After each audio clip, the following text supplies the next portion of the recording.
Pourquoi est-ce que nous, on n'a pas le droit à l'erreur? Quand je dis nous, je parle de gens qui ont grandi dans des villes comme Grigny, Roubaix ou dans les quartiers nord de Marseille. Je parle de ceux qui leur adresse ou leur nom fait lever encore un sourcil en entretien. Je parle de ceux qui portent sur leur épaule l'espoir de toute une famille, voire de tout un quartier. Je dis ça parce que, pour être honnête avec vous, je suis la première à vouloir être exemplaire. Je veux être ce rôle modèle. Je veux que mon parcours serve de preuve que c'est possible. Parce que, on va pas se mentir, c'est gratifiant d'être une fierté pour les siens. Mais cette ambition, c'est une arme à double tranchant. D'un côté, ça nous donne une force de frappe incroyable, mais de l'autre, ça nous enferme dans une prison de perfection. Parce qu'un rôle modèle qui trébuche, dans l'imaginaire collectif, c'est toute une communauté qui tombe avec lui. Et là, c'est là que le piège il se referme.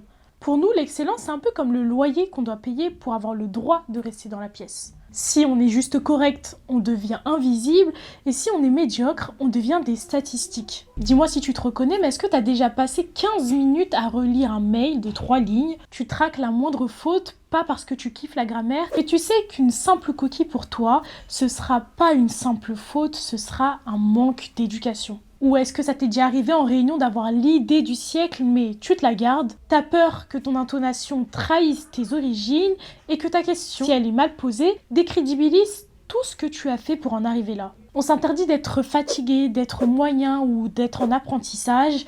On veut tellement être des exemples qu'on oublie tout simplement d'être humain. Et c'est là que le double tranchant fait mal.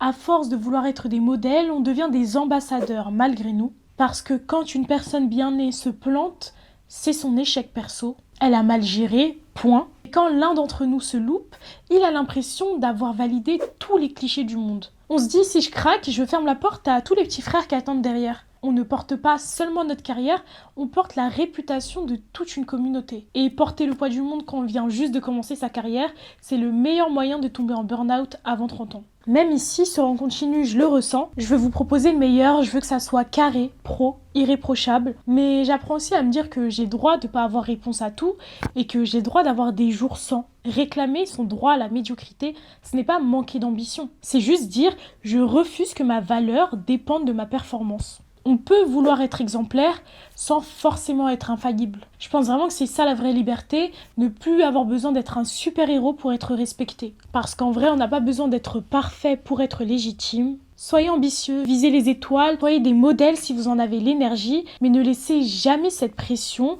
vous prendre le droit de respirer. Et toi, c'est quoi le moment où tu t'es senti obligé d'être parfait pour ne pas décevoir le nous?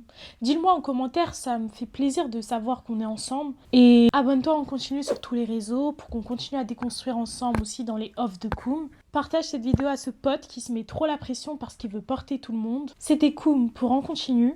Je retourne bosser, mais promis, si je fais une erreur, je m'en voudrais plus autant qu'avant.